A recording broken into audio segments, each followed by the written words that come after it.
Shalom, shalom, le peuple de Dieu, que la paix et la grâce de Dieu soient avec vous.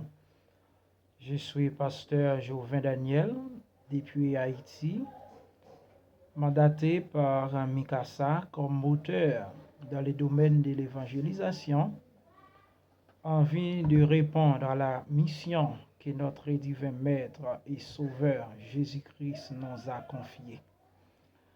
C'est dans cette perspective que je suis là avec vous aujourd'hui pour vous présenter un si beau sujet titré Comment vaincre le découragement, tiré du livre Deutéronome chapitre 31, le verset 6.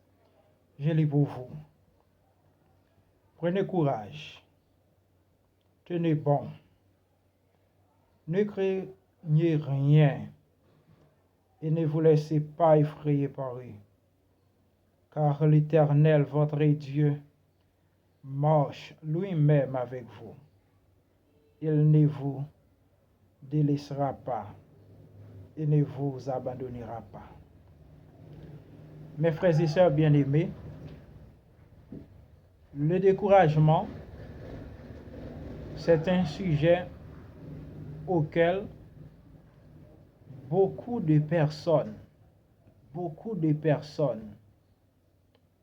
sont exposées, compte tenu des difficultés de tous les jours, des problèmes non invités qui viennent dans notre vie.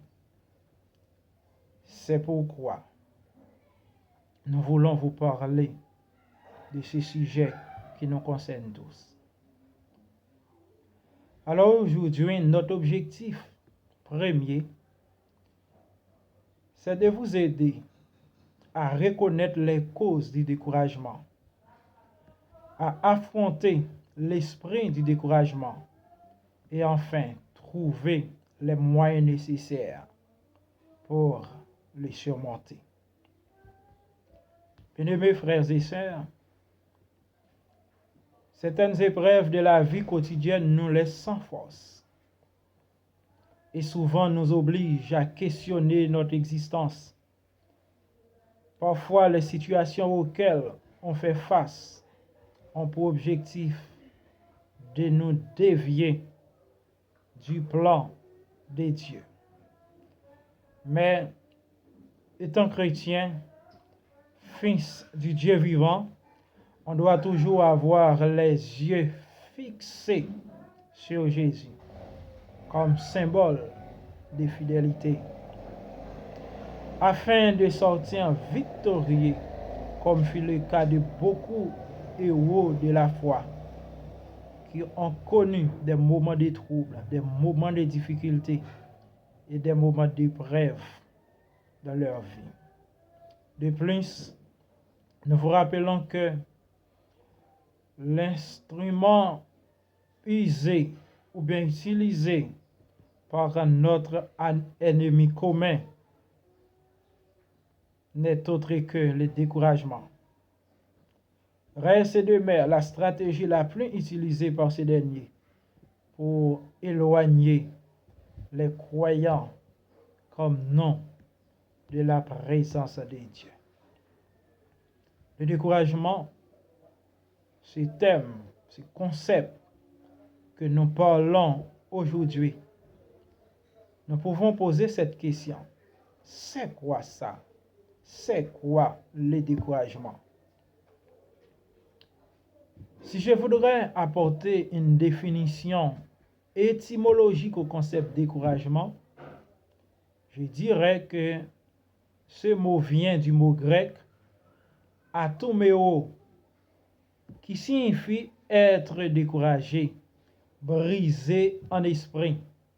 Il remonte à la fin du XIIe siècle. Et à l'époque, comme définition, perte passagère d'énergie devant les buts difficiles à atteindre. Et c'est aussi une perte de courage. Perte de toute confiance, d'espérance et de capacité de pouvoir atteindre son objectif.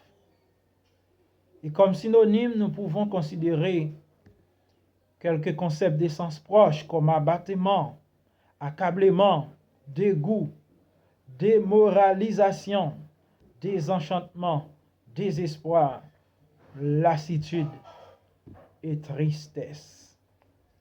Par opposition, nous trouvons d'autres mots qui vont à l'encontre de ces concepts comme confiance, consentement, courage, encouragement, énergie, espérance, espoir et stimulation.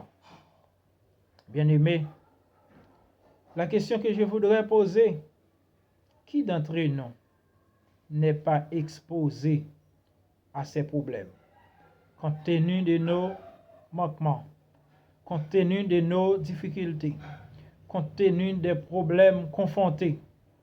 Nous sommes tous et toutes susceptibles de frapper par ces problèmes causés par le découragement. Alors, une autre question qui vient à l'esprit, c'est quelles sont les causes du découragement?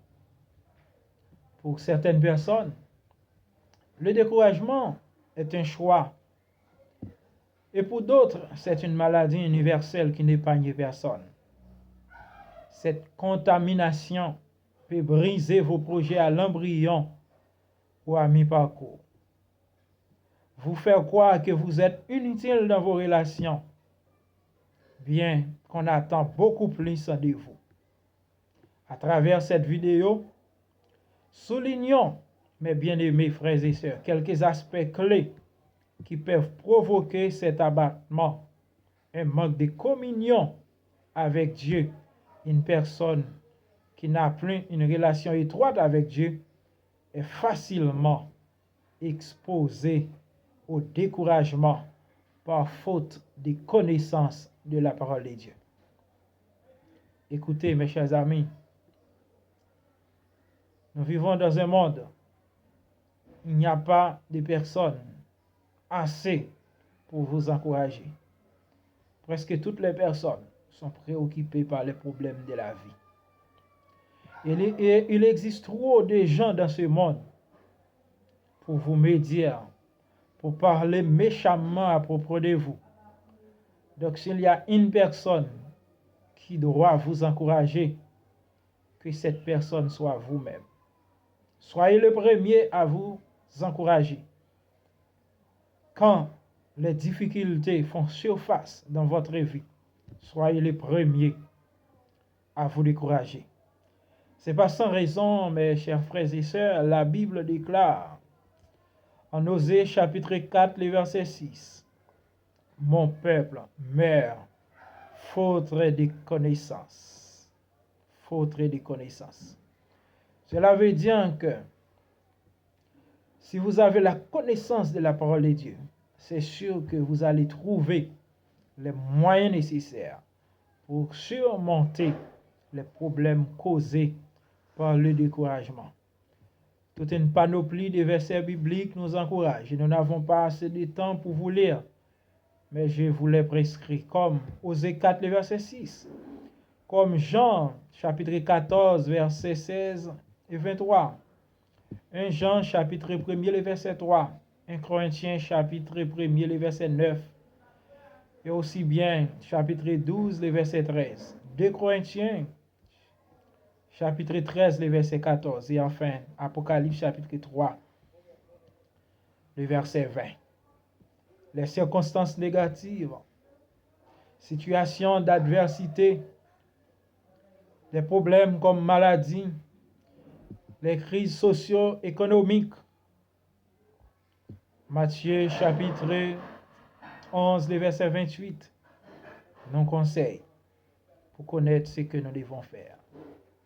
Certaines fois, ce sont les commentaires négatifs des gens, les critiques négatives des autres peuvent vous démoraliser et vous plonger dans les chaos.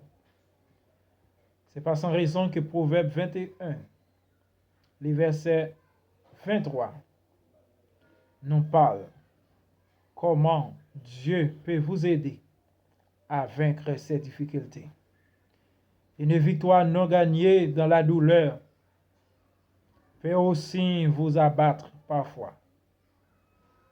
C'est pourquoi nous devons fixer nos regards sur Jésus pour connaître que même dans les moments difficiles, et certaines fois une pète sur cette terre, ce n'est pas du tout une raison d'abandonner Dieu, car Dieu peut faire encore de grandes choses dans notre vie. Ces raisons suscitées peuvent provoquer un important accès de découragement, la fatigue, quand vos défenses naturelles sont au plus bas et les choses semblent plus tristes que celles qui sont en réalité. C'est un problème qu'il faut éviter à tout prix. La frustration, quand les choses sans importance